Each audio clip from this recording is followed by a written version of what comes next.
Student यदि अभी कक्षा 10वीं के छात्र और अभी विज्ञान पढ़ते हैं तो ये वीडियो आपके लिए सबसे ज्यादा इंपॉर्टेंट होने वाला है। आज की वीडियो में क्या करूंगा, विज्ञान के 50 सबसे महत्वपूर्ण बहुविकल्पी प्रश्न आपको कराने वाला हूं, जो बोर्ड परीक्षा 2025 के लिए बहुत ही ज्यादा इंपॉर्टेंट है। कहने का मतलब यह है कि बोर्ड परीक्षा 2025 में इन्हीं 50 प्रश्नों में से कोई न कोई 20 प्रश्न क्या होंगे यहाँ पे बोर्ड परीक्षा में आपको देखने के लिए मिलेंगे। कल 50 प्रश्न तैयार कर लेते हैं तो यहाँ पे बहुविकल्पी प्रश्न का पूरा आपको नंबर मिलने वाला, एक भी नंबर आपका नहीं कटने वाला है। चूंकि वीडियो मैंने सभी प्रकार के प्रश्न ले लिए हैं, चाहे केमिस्ट्री का प्रश्न हो, बायोलॉजी का प्रश्न हो, चाहे फिजिक्स का प्रश्न हो, यानी सभी चैप्टरों के 50 सबसे महत्वपूर्ण प्रश्न मैंने आपको ले लिया और यहाँ पे एक एक प्रश्न का सोल्यूशन कराने वाला हूं। तो जिनको भी क्या करना है, विज्ञान में टॉपर बनना है, विज्ञान में बढ़िया से बढ़िया नंबर पाना है, तो इस पूरे वीडियो को जरूर देखिएगा। तो चलिए स्टूडेंट इस वीडियो को स्टार्ट करते हैं और एक एक प्रश्न का सोल्यूशन आपको करा देते हैं। देखिए सबसे पहला जो आपके सामने प्रश्न दिया गया, बहुत ही ज्यादा इंपॉर्टेंट प्रश्न आपको दिया गया है। प्रश्न कह रहा है कि किसी अवतल दर्पण द्वारा वस्तु के आकार के बराबर वास्तविक तथा उल्टा प्रतिबिंब बनता है। तो आपको यहाँ पे 4 ऑप्शन दिया गया है।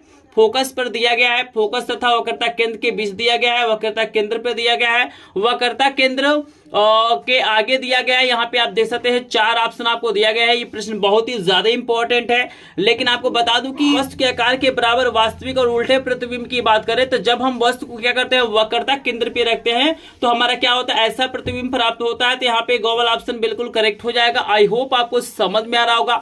आपके सामने देख सकते हैं 2 नंबर का बहुत ही ज्यादा इंपॉर्टेंट प्रश्न आपके सामने आ गया है। देख सकते हैं फिजिक्स का प्रश्न आपको दिया गया है।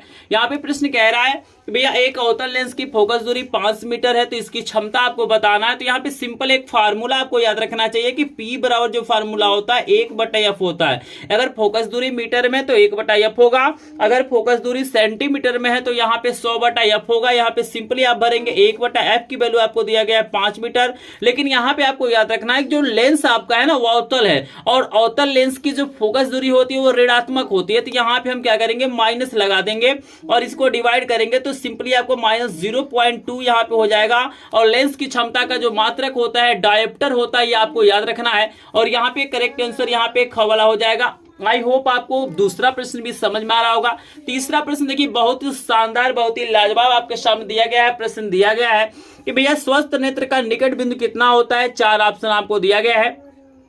25 सेंटीमीटर दिया गया है, 50 सेंटीमीटर दिया गया, अनंत दिया गया और 100 सेंटीमीटर दिया गया है। तो आप सभी को याद रखना है कि स्वस्थ नेत्र का जो निकट बिंदु होता है वो 25 सेंटीमीटर होता है। तो कवर ऑप्शन बिल्कुल आपका करेक्ट हो जाएगा।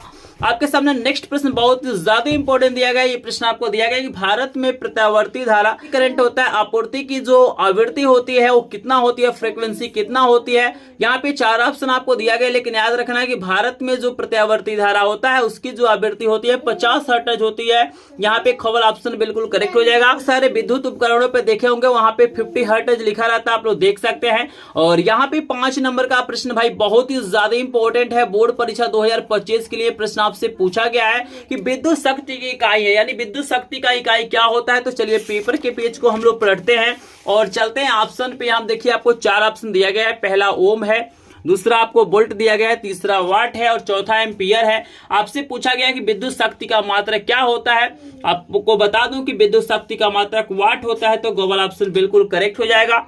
नेक्स्ट प्रश्न आपको दिया गया है, देख सकते हैं 6 नंबर का बहुत ही ज्यादा इंपॉर्टेंट प्रश्न आपको दे दिया गया है। प्रश्न कह रहा है कि एक 5 ओम के प्रतिरोध को 5 बराबर भागों में काटा जाता है, तो प्रत्येक भाग का प्रतिरोध कितना होगा। 4 ऑप्शन आपको दिया गया है। तो आपको बता दूं ये जो प्रश्न है बहुत ही ज्यादा इंपॉर्टेंट है। और यहाँ पे अगर हम 5 ओम के प्रतिरोध को 5 बराबर भागों में काटेंगे, सिंपल पता होना चाहिए भाई 5 ओम का है और 5 बराबर भागों में बांटना है, यानी 5 भागों में बांटना है, यानी 5 रुपया है और 5 लोगों को देना है। तो भाई 1-1 रुपया दिया जाएगा। तो यहाँ पे करेक्ट आंसर क्या हो जाएगा, घ हो जाएगा। 1-1 ओम का प्रतिरोध होगा। आई होप सिंपल तरीके से प्रश्न समझ में आ रहा होगा। नेक्स्ट प्रश्न आपके सामने लेके आ सकते। नेक्स्ट प्रश्न आपके सामने 7 नंबर का ये प्रश्न बहुत ही ज्यादा इंपॉर्टेंट है, वेरी इंपॉर्टेंट प्रश्न है। बोर्ड परीक्षा 2025 के लिए प्रश्न आपको दिया गया है कि भैया चुंबकीय बल रेखाओं का क्या गुण होता है, यानी जो चुंबकीय बल रेखाएं होती है वो कैसी होती है। सदैव समांतर होती हैं, एक बिंदु पर मिलती है, एक दूसरे को कभी नहीं काटती हैं, एक दूसरे को काटती हैं। तो आपको याद रखना है कि जो चुंबकीय बल रेखाएं होती हैं एक दूसरे को कभी नहीं काटती हैं। तो करेक्ट आंसर यहाँ पे आंसर ग हो जाएगा। सामने 8 नंबर का मोस्ट इंपोर्टेंट प्रश्न आ गया है। प्रश्न आपको दिया गया है कि भैया यहाँ पे हम क्या कर रहे हैं, जिंक की क्रिया H2SO4 से करा रहे हैं। तो यहाँ पे आपको जिंक सल्फेट और हाइड्रोजन गैस बाहर निकल रहा है, ये किस प्रकार की अभिक्रिया है। यहाँ पे संयोजन है, विस्थापन है, वियोजन है, द्विविस्थापन है। तो यहाँ पे आप लोग देख सकते हैं कि H2SO4 में से यहाँ पे SO4 बाहर निकल के Z के साथ ज्वाइन हो जा रहा है। तो यहाँ पे क्या है, विस्थापन अभिक्रिया है। तो यहाँ पे ख वाला ऑप्शन बिल्कुल आपका करेक्ट हो जाएगा। 9 नंबर का प्रश्न आपको दिया गया है कि किसी विलयन का पीएच मान 7 है तो विलयन कैसा हो सकता है? अम्लीय हो सकता है, क्षारीय हो सकता है, उदासीन हो सकता है, इनमें से कोई नहीं हो सकता है। तो आपको याद रखना है कि जिस विलयन का पीएच मान 7 होता है वो विलयन उदासीन होता है, 7 से नीचे आपका अम्लीय होता है और 7 से ऊपर क्या होता है, क्षारीय होता है। आई होप आपको 9 नंबर का प्रश्न समझ में आ रहा होगा। 10 नंबर का प्रश्न आपको दिया गया कि भैया प्लास्टर ऑफ पेरिस का सूत्र, ये भी प्रश्न बहुत ही ज्यादा इंपॉर्टेंट है, बिल्कुल ध्यान से इस प्रश्न को देखिएगा। आपको यहाँ पे मैं लिख देता हूं, वेरी वेरी इंपॉर्टेंट प्रश्न है, बोर्ड परीक्षा 2025 के लिए इसको जरूर तैयार करिएगा। यहाँ पे प्लास्टर ऑफ पेरिस यानी पीओपी का सूत्र आपको बताना है। तो 2 सूत्र यहाँ पे दिया गया है। अगर हम पेपर के पेज को पलटेंगे तो यहाँ पे 2 और आपको सूत्र दिया गया है जिसे आप लोग देख सकते हैं। लेकिन आपको मैं बता दूं कि यहाँ पे जो करेक्ट आंसर हो जाएगा, पीओपी का जो सूत्र होता है आपका ये ख वाला होता है, CaSO4 × ½ H2O होता है। आपको याद रखना है, कहीं भी डाउट होगा तो कमेंट सेक्शन में जरूर पूछेगा। हम चलते हैं नेक्स्ट प्रश्न पे और यहाँ पे पेपर के पेज को पलट लेते हैं और आपके सामने लेके आते हैं 11 नंबर का प्रश्न। देखिएगा 11 नंबर का प्रश्न है, बोल रहा है भैया एंटीमनी क्या होता है? धातु होता है, अधातु होता है, उपधातु होता है या मिश्र धातु होता है? आपको बता दूं जो एंटीमनी है वो उपधातु है, तो गो ऑप्शन बिल्कुल करेक्ट हो जाएगा। आपके सामने 12 नंबर का प्रश्न आ गया है कि भैया निम्न में से असंतृप्त हाइड्रोकार्बन है। तो आप सभी को बता दूं कि जिसमें क्या होता है, डबल बॉन्ड या ट्रिपल बॉन्ड पाया जाता है उसे हम लोग असंतृप्त हाइड्रोकार्बन कहते हैं, और जिसमें सिंगल बॉन्ड होता है उसे हम लोग संतृप्त हाइड्रोकार्बन कहते हैं। तो यहाँ पे आपको याद रखना है कि C2H4 में क्या होगा, डबल बॉन्ड होगा, तो ख वाला ऑप्शन बिल्कुल करेक्ट हो जाएगा। बाकी जो 3 आप देख रहे हैं इसमें सिंगल बॉन्ड होगा। आई होप आपको समझ में आ रहा होगा। और यहाँ पे 13 नंबर का प्रश्न है कि एथिल एल्कोहल का IUPAC नाम है। तो एथिल एल्कोहल का जो IPSC नाम होता है वो एथेनॉल होता है। तो ख वाला ऑप्शन बिल्कुल करेक्ट है। आपके सामने 14 नंबर का प्रश्न है कि प्रकाश संश्लेषण में किसका संश्लेषण नहीं होता है? यहाँ पे 4 ऑप्शन आपको दिया गया है, ऑक्सीजन है, कार्बन डाइऑक्साइड है, जल है, ग्लूकोज है। आप सभी को बता दूं कि कार्बन डाइऑक्साइड का संश्लेषण नहीं होता है, तो ख वाला ऑप्शन बिल्कुल करेक्ट हो जाएगा। और 15 नंबर का प्रश्न है कि पादपों में भोजन का वहन होता है फ्लोएम के द्वारा, जाइलम के द्वारा, पित्त के द्वारा या स्टोमेटा के द्वारा? तो आप सभी को याद रखना है कि जो पौधों में भोजन का वहन होता है वो फ्लोएम के द्वारा होता है। तो क वाला ऑप्शन बिल्कुल करेक्ट है। ये भी प्रश्न बहुत ही ज्यादा इंपॉर्टेंट है, बोर्ड परीक्षा 2025 के लिए हर साल ये प्रश्न पूछा जाता है, तो इसको जरूर तैयार करेगा। नेक्स्ट प्रश्न आपको दिया गया है 16 नंबर का कि मुकुलन द्वारा अलैंगिक जनन होता है अमीबा में, ईस्ट में, प्लाज्मोडियम में, लिस्मानिया में? तो आपको बता दूं कि मुकुलन द्वारा जो अलैंगिक जनन होता है वो ईस्ट में होता है। तो ख वाला ऑप्शन बिल्कुल करेक्ट हो जाएगा। चलिए पेपर के पेज को पलटते हैं और आपके सामने लेके आते हैं 17 नंबर का प्रश्न। आपके सामने दिया गया है, देख सकते हैं, बहुत ही प्यारा प्रश्न है, बहुत ही ज्यादा इंपॉर्टेंट प्रश्न है। प्रश्न दिया गया है, मादा जनन तंत्र के किस भाग में कॉपर टी लगाई जाती है? तो आपको बता दूं यहाँ पे 4 ऑप्शन दिया गया है, लेकिन करेक्ट आंसर हो जाएगा गौ वाला। गर्भाशय में क्या होता है, कॉपर टी लगाया जाता है, आपको याद रखना है। और ये प्रश्न देखिए बहुत ही बारीक प्रश्न पूछा गया है और बोर्ड परीक्षा 2025 में भी ये प्रश्न आपको देखने के लिए मिल जाएगा। प्रश्न पूछा गया है कि मेंडल का प्रायोगिक पौधा था, यानी मेंडल ने जो प्रयोग किया था किस पौधे पर किया था? 4 ऑप्शन आपको दिया गया है, मीठी मटर है, उधार मटर है, सरसों है, गुड़हल है। आप लोगों को अगर आंसर पता होगा तो कमेंट सेक्शन में बताइएगा। मैं बता दूं कि मेंडल ने जो प्रयोग किया था उधार मटर पे किया था, तो ख वाला ऑप्शन बिल्कुल करेक्ट हो जाएगा। और 19 नंबर का प्रश्न बहुत लोग कंफ्यूज हो जाते हैं क्योंकि ये बहुत ही ज्यादा इंपॉर्टेंट प्रश्न है। यहाँ पे पूछा गया है कि मनुष्य में कितने जोड़ी गुणसूत्र पाए जाते हैं? 45, 20, 46, 23। तो आपको बता दूं कि अगर जोड़े की बात करेगा तो आप लोग 23 लगाना है। अगर पूछेगा कि मनुष्य में कितना गुणसूत्र पाया जाता है तो 46 लगाना है। इसको याद रखिए, इसमें काफी लोग कंफ्यूज हो जाते हैं।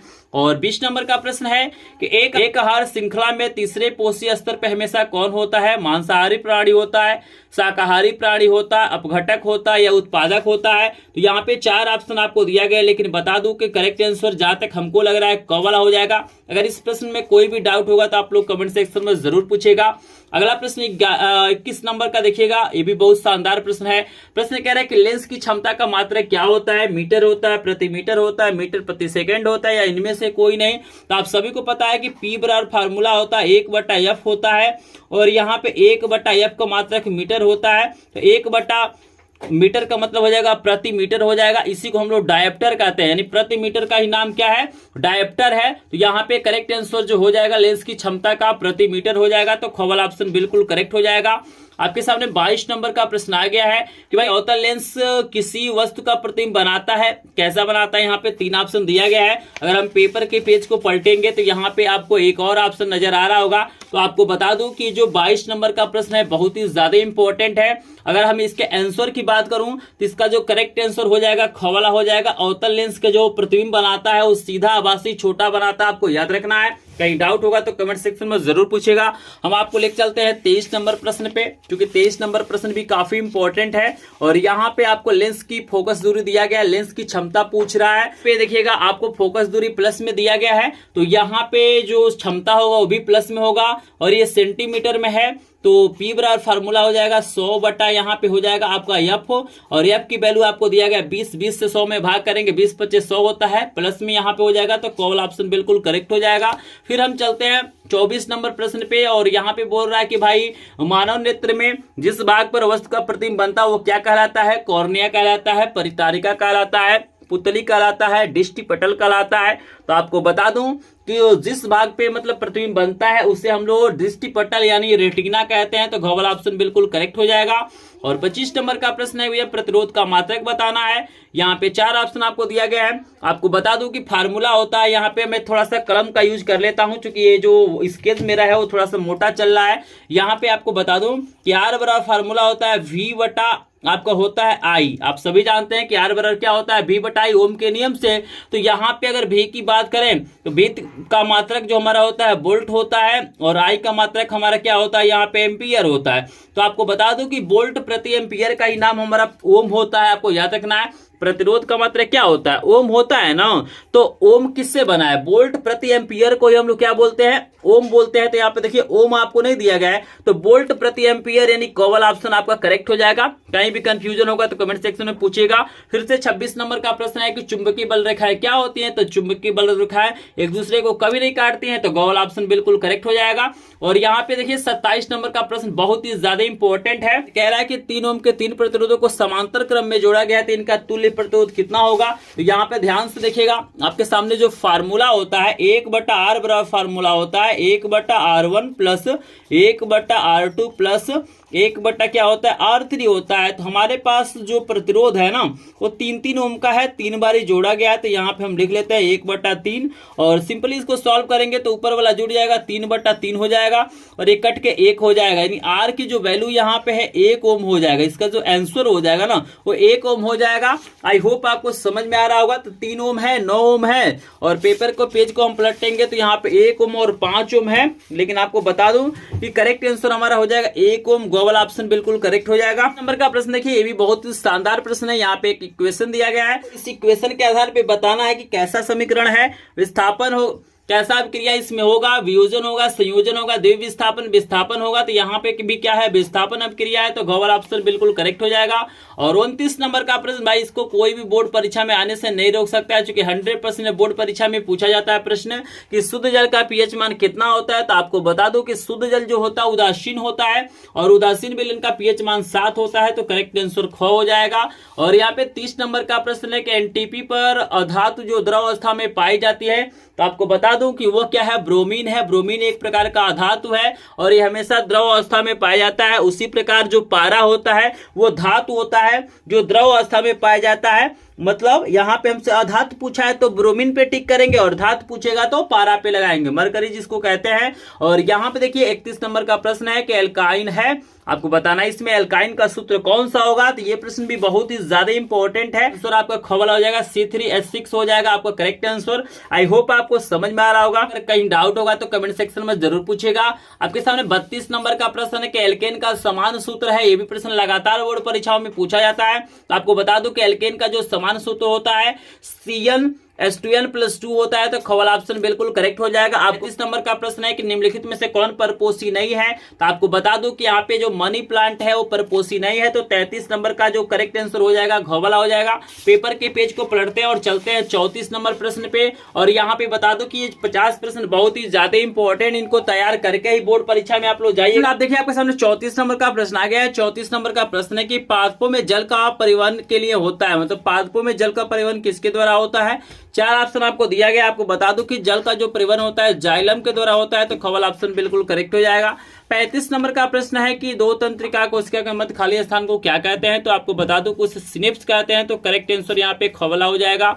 और 36 नंबर का प्रश्न आपके सामने दिया गया है कि निम्न से कौन सा मादा जनन तंत्र का भाग नहीं है। 4 ऑप्शन आपको दिया गया है, तो यहाँ पे आपको याद रखना है कि जो 36 नंबर का प्रश्न इसका करेक्ट आंसर यहाँ पे गवाला हो जाएगा। जो शुक्रवाहिनी होता है मादा जनन तंत्र का भाग नहीं है, नर जनन तंत्र का भाग है, आपको याद रखना। और यहाँ पे 37 नंबर का जो प्रश्न है बहुत ही ज्यादा इंपॉर्टेंट है कि किसी गोली दर्पण तथा किसी पतले गोली लेंस दोनों की फोकस दूरियां प्रत्येक 15 सेंटीमीटर दर्पण तथा लेंस संभवतः हो सकता है। यहाँ पे 4 ऑप्शन आपको दिया गया, लेकिन बता दूं कि 37 नंबर का करेक्ट आंसर यहाँ पे क्या हो जाएगा, क वाला हो जाएगा। दोनों अवतल होगा, आपको याद रखना है। 38 नंबर का प्रश्न है कि स्वस्थ आंख का जो दूरबीन होता है वो कितना होता है, 25 सेंटीमीटर, 50 सेंटीमीटर, 100 सेंटीमीटर या अनंत होता है। तो आपको बता दूं कि जो दूरबीन होता है वो अनंत होता है, तो गवाला ऑप्शन बिल्कुल करेक्ट हो जाएगा। और 39 नंबर का प्रश्न बहुत ही ज्यादा इंपॉर्टेंट है, विद्युत फ्यूज बना होता है। आपको बताना है कि जो विद्युत फ्यूज बना होता है वो किसका बना होता है। आपको ऑप्शन दिखाते हैं, 4 ऑप्शन आपको दिया गया है। यहाँ पे करेक्ट आंसर घ वाला हो जाएगा। जो विद्युत फ्यूज होता है तांबे, टीन और शीशे का बना होता है, आपको याद रखना है।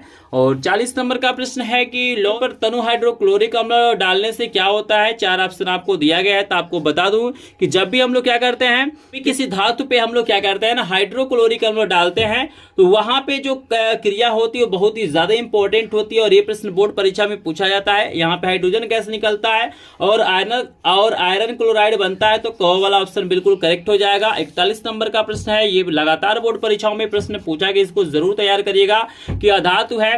4 ऑप्शन आपको दिया गया है। यहाँ पे फ्लोरीन आपको अधातु हो जाएगा, आपको याद रखना है। और यहाँ पे 42 नंबर का प्रश्न है, भैया परमाणु की संयोजकता कितनी होती है, 2 होती है, 4 होती है, 3 होती है या 5 होती है। तो आपको बता दूं कि कार्बन परमाणु की जो संयोजकता होती है 4 होती है, तो खवल ऑप्शन बिल्कुल करेक्ट हो जाएगा। और यहाँ पे 43 नंबर का प्रश्न है कि फ्लोएम द्वारा भोजन का हस्तांतरण होता है। 4 ऑप्शन आपको दिया गया है।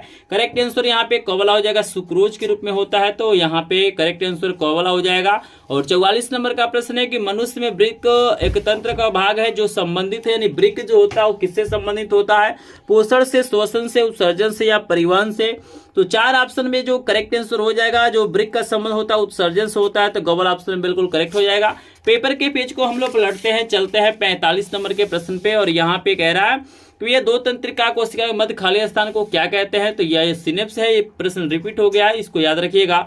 और 46 नंबर का प्रश्न है, वह मनुष्य के आहार नाल की कौन सी संरचना अवशेषीय अंग नहीं है। 4 ऑप्शन आपको दिया गया है। ये जो ऑप्शन आपको दिया गया था गलत ऑप्शन था, इसका सही ऑप्शन मैंने यहाँ पे क्या किया है, लिख दिया है।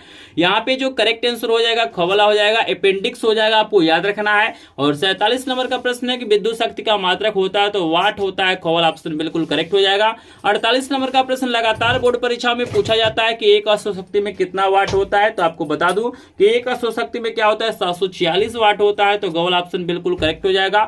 49 नंबर का प्रश्न है आपके सामने कि किलोवाट घंटा किसका मात्रक है, तो आपको याद रखना है किलोवाट घंटा विद्युत ऊर्जा का होता है, गौल ऑप्शन बिल्कुल करेक्ट हो जाएगा। और यहाँ पे 50 नंबर का प्रश्न आपको दिया गया है कि दूरदृष्टि दोष का निवारण किया जाता है अवतल लेंस से उत्तल लेंस से, अवतल दर्पण से, उत्तल दर्पण से। तो इस प्रश्न का उत्तर आप लोग मुझे कमेंट सेक्शन में बताएंगे। जो भी 2025 बोर्ड परीक्षा में 95% सुपर नंबर लाना चाहते हैं, इस चैनल को सब्सक्राइब करिएगा और वीडियो को लाइक करिएगा, क्योंकि इस चैनल पर डेली आपको लाइव क्लासेस प्रोवाइड किया जाता है, एमसीक्यू क्वेश्चन कराया जाता है, आपको मॉडल पेपर कराया जाता है, वायरल पेपर कराया जाता है। जिनको भी इसका पीडीएफ नोट चाहिए या अन्य विषयों का इंपॉर्टेंट प्रश्नों का पीडीएफ नोट चाहिए, वो हमारे ग्रुप को ज्वाइन करेंगे, लिंक डिस्क्रिप्शन में है। किसी प्रकार का डाउट होगा तो आप लोगों को स्क्रीन पे मेरा व्हाट्सएप नंबर दिखाई दे रहा है, इस पे संपर्क कर सकते हैं। तो 50 नंबर प्रश्न का आंसर पता होगा तो आप लोग कमेंट में जरूर कमेंट करेंगे। तो चलिए मिलता है नेक्स्ट वीडियो में, तब तक आप सभी का धन्यवाद।